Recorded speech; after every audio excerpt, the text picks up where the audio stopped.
Laudetur Jesus Christus, loué soit Jésus-Christ. Quel est le message du cardinal Robert Sarah?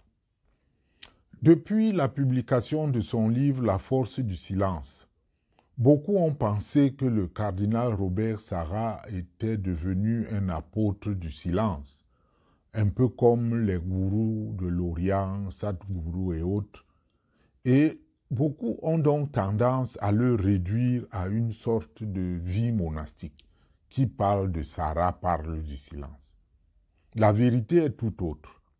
Bien que ce soit un homme spirituel d'une profondeur rare, mais si le cardinal Sarah fait le tour du monde, ce n'est pas parce qu'il est silencieux, c'est surtout parce que c'est un grand prélat qui représente en fait ce que certains s'autorisent à appeler aujourd'hui le retour du catholicisme.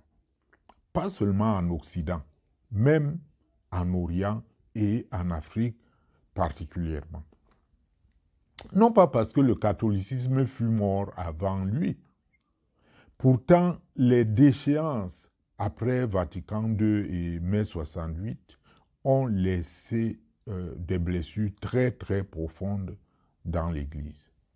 Les scandales qui ont émaillé la vie de l'Église depuis 2 décennies environ, précédés d'ailleurs d'une sorte de déchristianisation progressive de l'Europe ou de l'Occident plus globalement, ont affaibli sérieusement l'Église.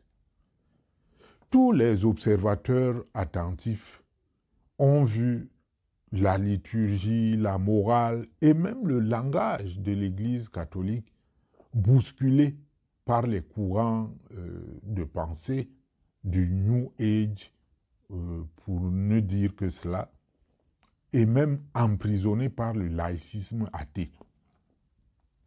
Tous ceux qui ont eu à déplorer ces guerres de camps, ces guerres liturgiques dans l'Église, on parle surtout des progressistes contre les conservateurs, bien que le pape François n'aime pas vraiment cette catégorisation, on voit quand même aujourd'hui les ravages que cela fait. Tous ceux qui ont tendance à regretter la perte d'autorité morale de l'Église trouvent donc en Robert Sarah une personnalité prophétique qui sait tirer de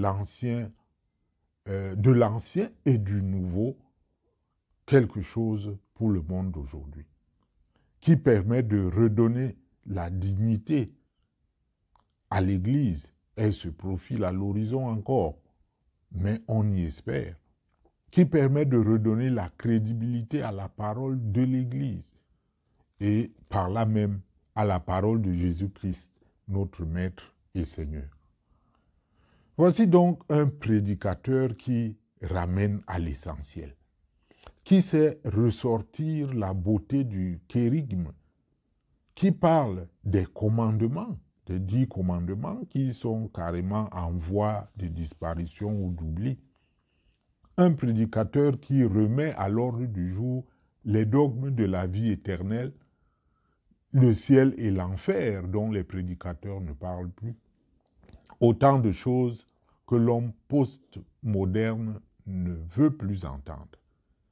C'est pour cela que, depuis qu'il a quitté ses fonctions de responsable du culte divin au sein de l'Église catholique, au Vatican précisément, il est invité par plusieurs pays et diocèses de par le monde, des congrégations, des monastères, pour prêcher l'Évangile et pas autre chose, l'Évangile. L'on aime bien auréoler ces visites de tout genre de prétextes fallacieux. Pour rire, on parle parfois d'un envoyé spécial du Vatican. Il n'est pas nécessairement envoyé par le Vatican, c'est un prêtre, un évêque, un cardinal qui prêche l'évangile du Christ. Certains vont jusqu'à dire qu'il est en campagne électorale pour le prochain conclave parce qu'il souhaiterait devenir un pape africain ceci depuis plusieurs millénaires, dit-on. Rappelons que dans 2 ans, nous sommes en 2024, dans 2 ans, il ne sera même plus éligible puisqu'il aura 80 ans. Bon, mais qui est dans les plans de Dieu? Quoi qu'il en soit, l'Église a besoin aujourd'hui de personnalités de l'ordre du cardinal Robert Sarah pour redonner un peu de souffle de paix et de fierté aux fidèles découragés. Certains sont abattus, épuisés, voire même déprimés ou brisés dans leur foi, dans leur espérance et leur amour pour Jésus-Christ et pour les hommes, pour son Église. Béni soit celui qui vient au nom du Seigneur.